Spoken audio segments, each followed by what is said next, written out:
Vítejte u dalšího videa na kanále Outdoor Lizards. Dneska si dáme zase jednodenní přespávačku, tentokrát s Maxem. Dobrý den. Teďka jsme se vydali na zhruba 5kilometrovou výpravu a cíl je vlastně hospoda, kde si dáme oběd. A potom po té hospodě, jak si dáme oběd, tak půjdeme do lesu a najít si nějaké místo, kde kempneme a přespíme noc.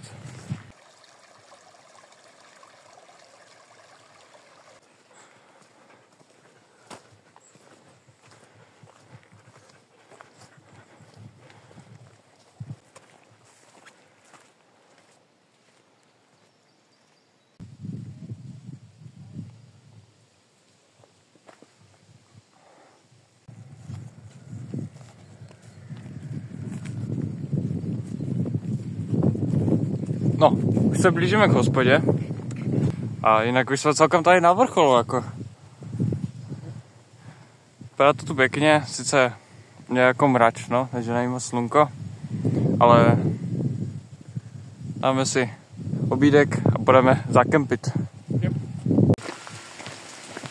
No, už jsme vyšli z hospody, ale začalo nám tady tak trochu pršet, tak trochu hodně.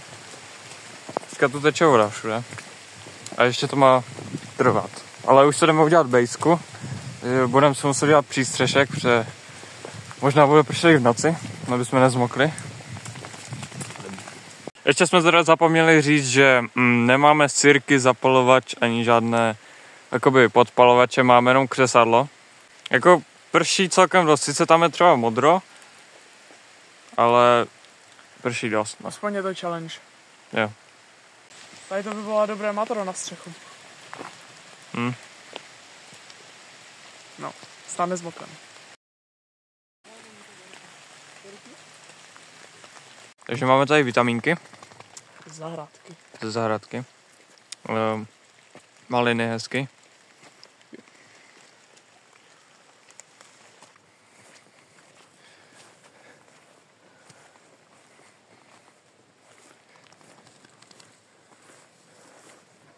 Takže už jsme dorazili na místo, už celkem přestalo pršet a pomalu se tady zakempíme, budeme si nějaké přístřešky možná dělat a asi začneme nějakým ohněm.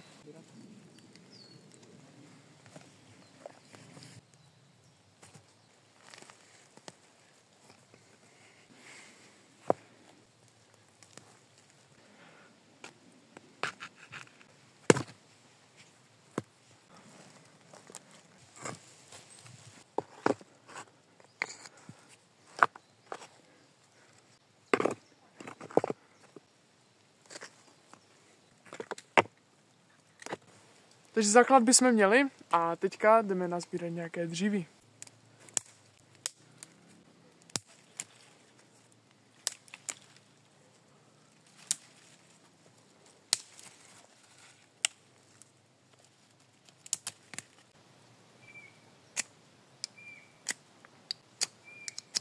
I'm not giving up.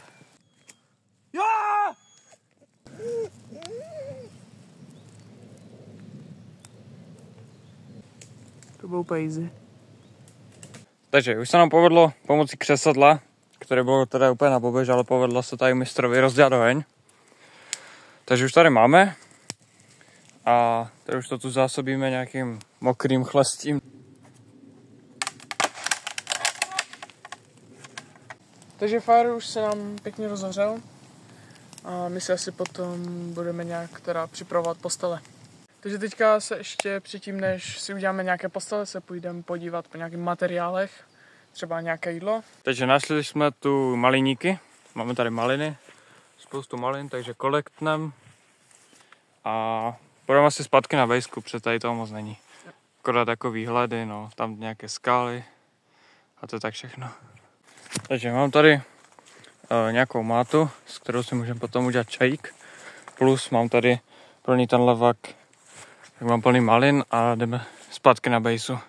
No, takže teďka tady ještě trošku kolektím jahody, nevím, jestli to jde vidět. Ani ne. Ale už tam nějaké jsou, takže potom můžeme využít třeba na čaj nebo tak jenom na snack. Jo. Na ranní, třeba na ranní svačinku, to by bylo dobré. Takže už tady začínáme dělat jídlo, nějaké párečky. Oheň jede, už jsme zpátky z expedice. Máme tady nějaké ty maliny, jahody a potom si můžeme udělat nějaké chuťky. Takže už jsme trošku pokročili. Dostali jsme tady takový strom, který už to byl pořezaný, nepořezali jsme ho, ještě teda živý je.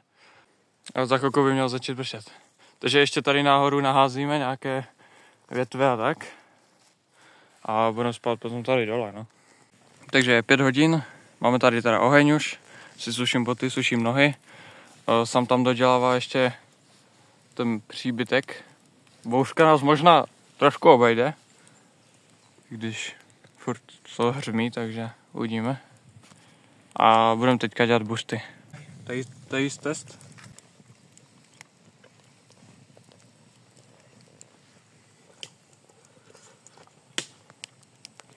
Ještě trochu horké, ale Topovka. topové jako vždycky. No bouřka nás zase obešla. Protože nic. Takže párky už máme skoro snězené. Ještě jsme si dali teda vařit čaj, který je pod tou pokličkou, pánvičkou. Yes. A za chvilku bude pršet.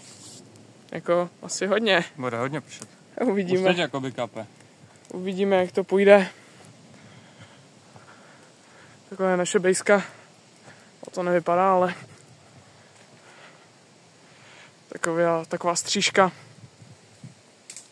Snad by to mohlo něčím pomoct. Takže už máme 9 hodin. Je teda večer, už je celkem tma. Slunko zapadlo, jsou mraky trošku, ale pršet by snad nemělo.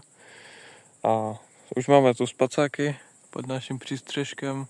Máme odložené věci, oheň je uhašen. Už to ani nejde vidět. A teď tu hrajeme ještě šachy, no teda. Takže už je 9:30 a už jdeme spát.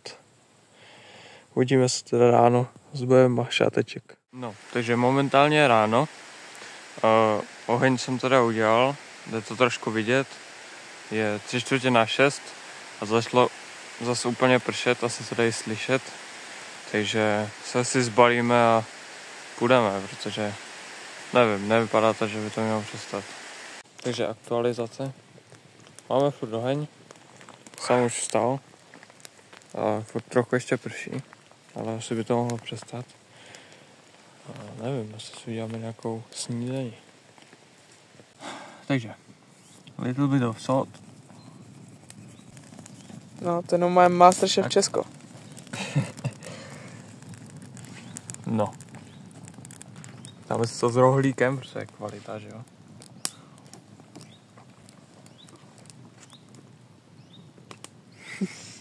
Co to říkáš? Topovka.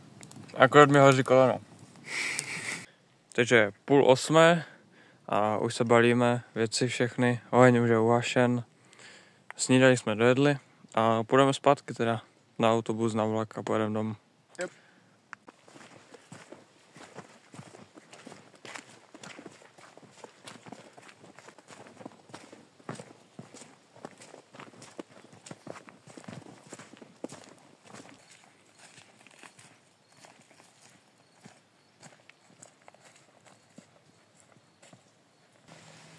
Takže už jsme u konce videa, doufám, že se vám líbilo, doufám, že zanecháte nějaký like, odběr a uvidíme se příště.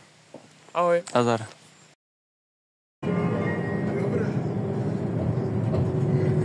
Valašská Bystřice, Kostel.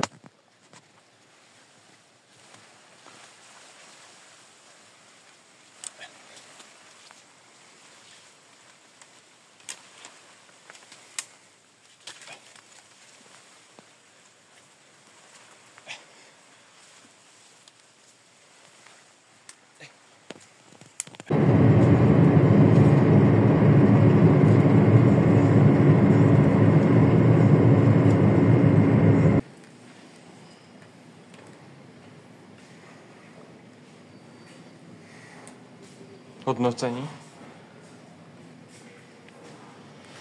9,8 z 10. Mí bombo Kohy.